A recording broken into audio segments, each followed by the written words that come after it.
سبحان اللہ وبحمدہ سبحان اللہ العظیم سبحان اللہ وبحمدہ سبحان اللہ العظیم۔ نحمدہ ونصلی علی رسولہ الکریم، اما بعد، اعوذ باللہ من الشیطان الرجیم۔ وَنُرِيدُ أَن نَّمُنَّ عَلَى الَّذِينَ اسْتُضْعِفُوا فِي الْأَرْضِ وَنَجْعَلَهُمْ أَئِمَّةً وَنَجْعَلَهُمُ الْوَارِثِينَ۔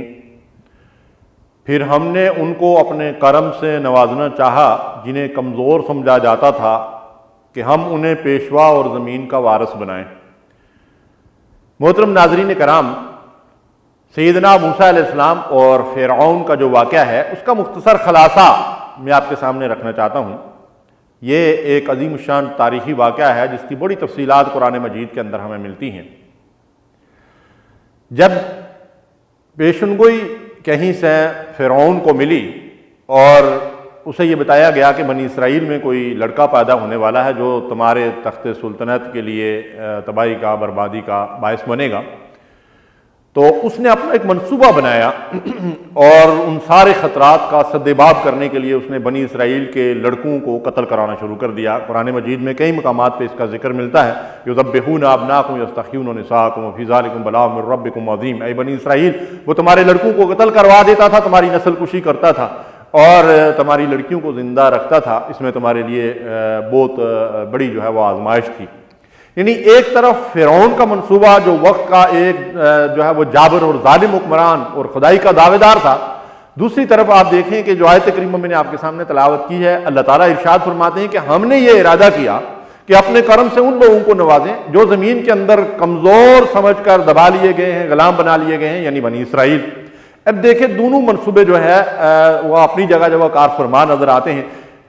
بنی اسرائیل کے لڑکوں کو فرعون قتل کروا رہا ہے، لیکن اللہ تعالیٰ نے اپنی حکمت بالغہ کے تحت سیدنا موسیٰ علیہ السلام کو فرعون کے گھر میں پہنچا دیا اور فرعون نے خود موسیٰ علیہ السلام کی پرورش کی، تعلیم و تربیت کی اور اسی گھر کے اندر پڑھتے بڑھتے اور جوان ہوتے ہیں۔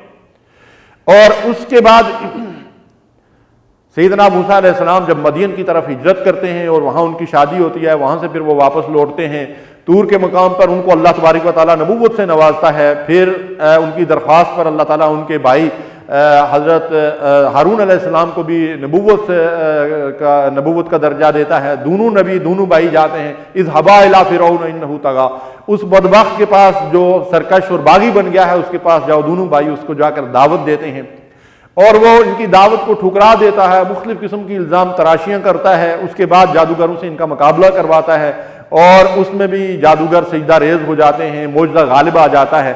اس کے نتیجے میں پھر جو ہے جب اس فرعون کے اوپر اور اس کی قوم کے اوپر حجت تمام ہو جاتی ہے تو اللہ تبارک و تعالیٰ نے موسیٰ علیہ السلام کو حکم دیا کہ وَأَوْحَيْنَا إِلَىٰ مُوسَىٰ أَنْ أَسْرِ بِعِبَادِي إِنَّكُمْ مُتَّبَعُونَ، کہ میرے بندوں کو لے کر راتوں رات نکل جاؤ، تمہارا پیچھا کیا جائے گا۔ تو سیدنا موسیٰ علیہ السلام نے بنی اسرائیل کے گھرانوں میں خفیہ طریقے سے پیغام پہنچا دیا اور راتوں کو یہ لوگ جو ہے وہ گھروں سے نکلے اور بوریا بسترا ساتھ لے کر سب کے سب جب اس مقام پر پہنچے جس کا ذکر سورہ شعراء کے اندر اللہ تعالیٰ نے کیا ہے کہ فَلَمَّا تَرَى الْجَمْعَانِ قَالَ أَصْحَابُ مُوسَىٰ إِنَّا لَمُدْرَكُونَ، جب دونوں گروہ ایک دوسرے کے آمنے سامنے ہو گئے تو موسیٰ علیہ السلام کے ساتھیوں نے بنی اسرائیل نے کہا کہ اب تو ہم مارے گئے، پکڑے گئے۔ آگے جو ہے وہ سمندر ہے اور پیچھے جو ہے وہ فرعونی آگے ہیں، اب تو ہمیں قتل کر دیا جائے گا۔ لیکن اللہ کا پیغمبر کیا کہتا ہے؟ قَالَ كَلَّا إِنَّ مَعِيَ رَبِّي سَيَهْدِينِ، سیدنا موسیٰ علیہ السلام کہتے ہیں ہرگز نہیں، میرا رب میرے ساتھ ہے۔ جس کے ساتھ رب ہو اسے کسی قسم کا خوف اور خطرہ نہیں۔ پھر فرماتے ہیں فَأَوْحَيْنَا إِلَىٰ مُوسَىٰ أَنِ اضْرِب بِعَصَاكَ الْبَحْرَ، اے موسیٰ جو عصا تمہارے ہاتھ میں ہے اسے سمندر کے اوپر مار دے۔ سیدنا موسیٰ علیہ السلام نے عصا سمندر کے اوپر مار دیا، فَانْفَلَقَ فَكَانَ كُلُّ فِرْقٍ كَالطَّوْدِ الْعَظِيمِ، پانی پھٹ کر دو حصوں میں تقسیم ہو گیا اور دیواروں کی طرح دونوں سائیڈ میں کھڑا ہو گیا اور درمیان میں راستہ بن گیا۔ پھر اللہ تعالیٰ ارشاد فرماتے وَأَزْلَفْنَا ثَمَّ الْآخَرِينَ، موسیٰ علیہ السلام اور ان کے ساتھی جو ہے اس راستے سے گزر گئے اور پھر دوسرے لوگوں کو لا کر اللہ نے ان کے مقام پر کھڑا کر دیا۔ جب وہ وہاں آ کر کھڑے ہو گئے اور انہوں نے دیکھا کہ خشک راستہ بنا ہوا ہے، بنی اسرائیل جو ہے وہ پار چڑھ گئے ہیں، تو وہ بھی جو ہے وہ اس دریا کے اندر، اس پانی کے اندر جو ہے وہ داخل ہو گئے اور اللہ فرماتا ہے وَأَنْجَيْنَا مُوسَىٰ وَمَن مَّعَهُ أَجْمَعِينَ ثُمَّ أَغْرَقْنَا الْآخَرِينَ، ہم نے موسیٰ اور ان کے ساتھیوں کو تو نجات دے دی، لیکن جو بعد میں آئے ان کو ہم نے غرق کر دیا، اللہ نے پانی کو چلنے کا حکم دے دیا اور وہ سارے کے سارے غرق ہو گئے، تباہ و برباد ہو گئے۔ إِنَّ فِي ذَلِكَ لَآيَةً وَمَا كَانَ أَكْثَرُهُم مُؤْمِنِينَ، اللہ فرماتے ہیں کہ اس کے اندر بڑی نشانیاں ہیں لیکن لوگ ان نشانیوں کو ماننے کے لیے تیار نہیں ہوتے۔ اور دوسری جگہ سورہ یونس میں ارشاد فرمایا فَالْيَوْمَ نُنَجِّيكَ بِبَدَنِكَ لِتَكُونَ لِمَنْ خَلْفَكَ آیَةً، آج کے دن ہم تمہارے جسم کو، تمہاری لاش کو نجات دیں گے تاکہ تو بعد میں آنے والوں کے لیے عبرت کا نشان بنے۔ وَإِنَّ كَثِيرًا مِّنَ النَّاسِ عَنْ آيَاتِنَا لَغَافِلُونَ، لیکن اکثر لوگ ہماری نشانیوں سے غافل ہی رہتے ہیں۔